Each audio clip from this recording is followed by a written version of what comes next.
Madam President. I'm sorry. Senator from Kentucky. Yes, as morning business concluded. The time for morning business has expired. Okay. I have a motion to present to the desk. Oh. We're not yet on the bill. Okay. Can we report the bill, please? Yes. Under the previous order, the Senate... Morning business is closed. Under the previous order, the Senate will resume consideration of Senate 493, which the clerk will report. Asked to dispense with reading of the bill. The clerk will report the bill. Calendar number 17 is 493, a bill to reauthorize and improve the SBIR and STTR programs and for other purposes. Madam President, I have a motion to the desk. The senator from Kentucky. Thank you. We are now engaging. Oh, it has to be read. Report the motion. Okay. The senator from Kentucky, Mr. Paul, moves to commit the bill S-493 to the Committee on Foreign Relations with instructions to report back forthwith an amendment as follows. At the appropriate place, insert the following. It is the sense of the Senate that the President does not have power under the Constitution to unilaterally authorize a military attack in a situation that does not involve stopping an actual or imminent threat to the nation. Madam President. The senator from Kentucky. We are engaged in a third war at a time when our country is struggling under an enormous debt, at a time when we are engaged in two wars. Historically, our country has fought war by asking for congressional authority. This was true under Iraq. This was true in Afghanistan. The President came to Congress, and there was a vote on a use of force prior to him engaging in force. Now, some say, well, this is no big deal. The President should be able to fight war whenever he wants to fight war. I beg to differ, and our founding fathers beg to differ. Madison said that the Constitution supposes what history demonstrates, that the executive is the branch most prone to war and most interested in it. Therefore, the Constitution has, with studied care, invested the power to declare war in the Congress. I think this is an incredibly important debate. When we talk about sending our young men and women into harm's way, into another war, the fact that we would have a president send us to war without any debate. Your people's representatives have had absolutely no debate, and we are now involved in a third war. The language of my resolution is not unfamiliar to many. The language of this resolution are the President's words. In 2007, Barack Obama said, "The President does not have power under the Constitution to unilaterally authorize a military attack in a situation that does not involve stopping an actual or imminent threat to the nation." This was very, very clear what the President said, and I agree with what candidate Barack Obama said. We should not go to war without congressional authority. These are the checks and balances that give you a say, that give the people of America a say through their representatives. This allows us to say when we go to war through our Congress, not through one individual, but through 535 individuals that you elect. I think the decision to go to war is such an important one that we shouldn't leave it up to one person. Our founding fathers agreed with this. In the 1970s, after Vietnam, we voted on something called the War Powers Act. We did give the President the right to go to war in certain circumstances. These circumstances were, 1, if Congress had declared war, 2, if Congress had authorized use of military force, or 3, if there was imminent danger to our country. I think all of us recognize that. If we were in imminent danger of attack, we would allow the President some latitude, but we would expect very quickly for him to come to Congress and ask for permission. In this instance, even the Secretary of Defense has said that Libya is not in our national interest. There is no threat to our national security, and yet we are now involved in a third war. We've already spent $600 million in the first 3 days of this war. There has been no constitutional authority given to the President to be committing troops to this war. This is such an important constitutional principle that while I'm new here in the Senate, I am appalled that the Senate has abdicated their responsibility. The Senate has chosen not to act and to allow this power to gravitate to the President.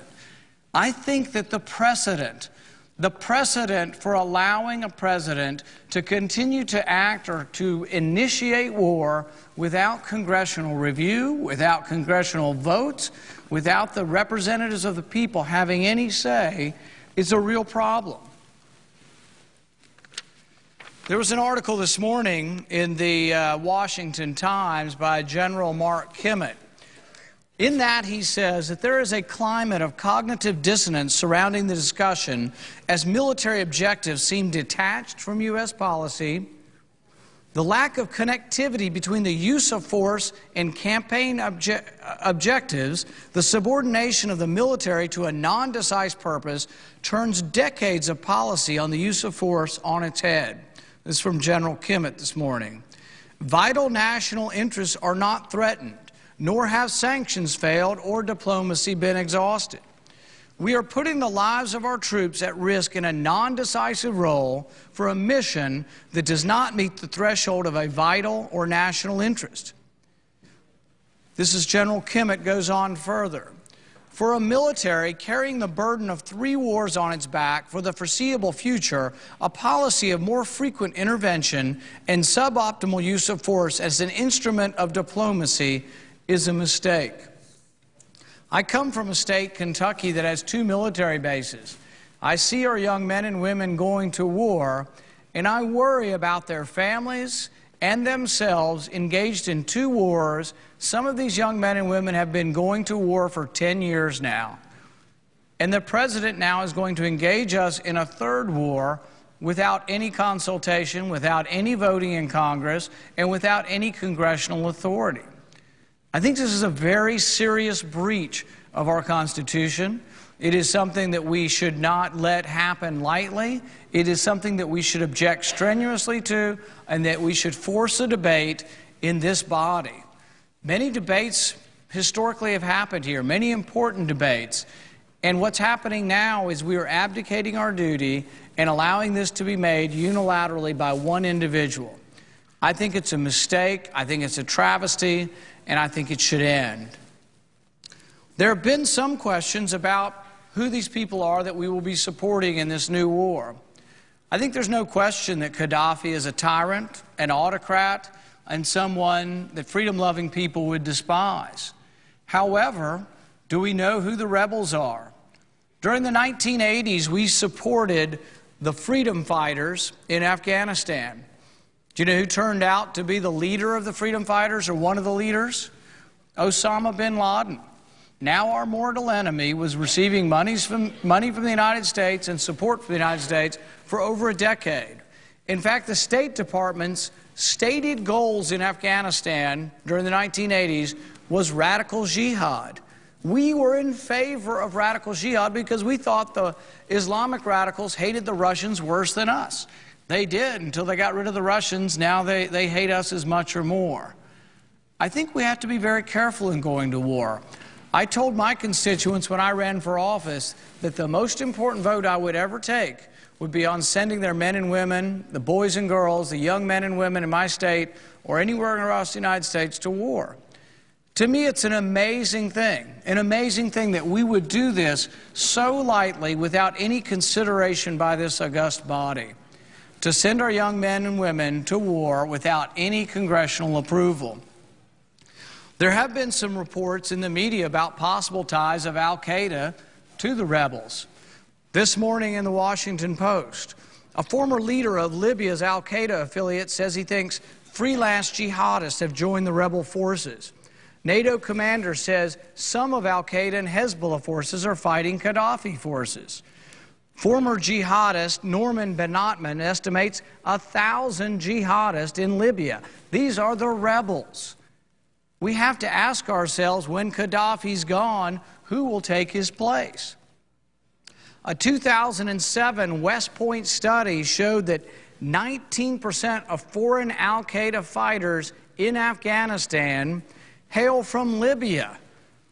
Libya has been supplying the second leading amount of jihadists to the war in Afghanistan.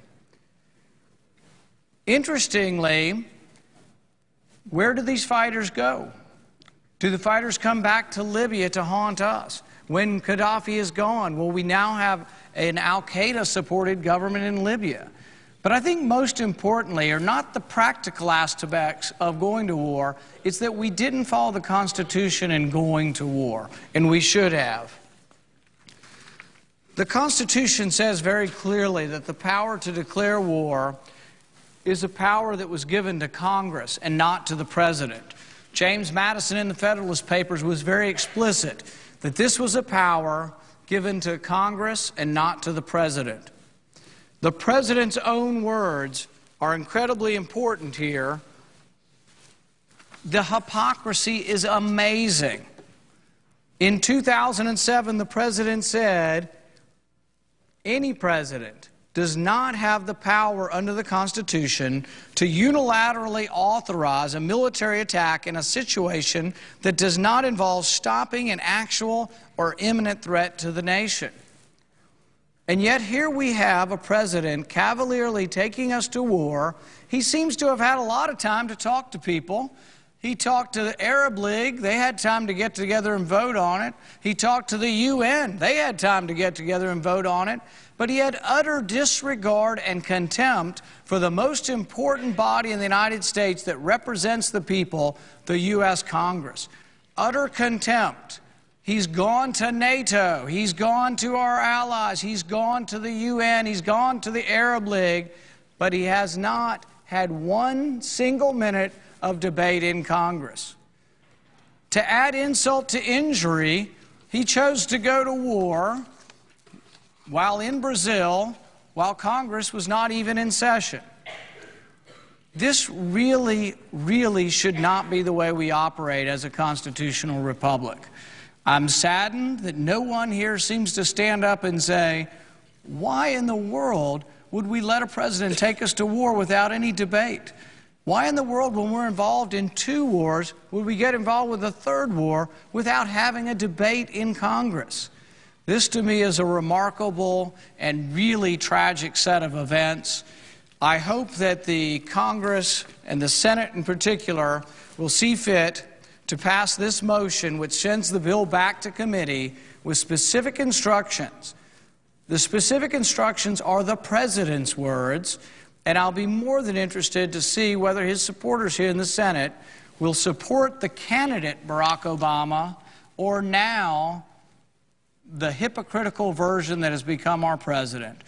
This is an important question beyond, I think, any question that we will address in this year. Our fiscal problems are really a tragic problem that we face now, but this really pales in comparison. To usurp the power of war, to take that power upon himself unilaterally without any debate in Congress. I urge the passage of this motion and recommittal to committee. Senator from Illinois. Madam President, in response to the gentleman, the senator from Kentucky, I'd like to say that he is new to the United States Senate, and I do not question his sincerity when it comes to the enforcement of our Constitution. I share his feelings about the responsibility of Congress under that Constitution to declare war.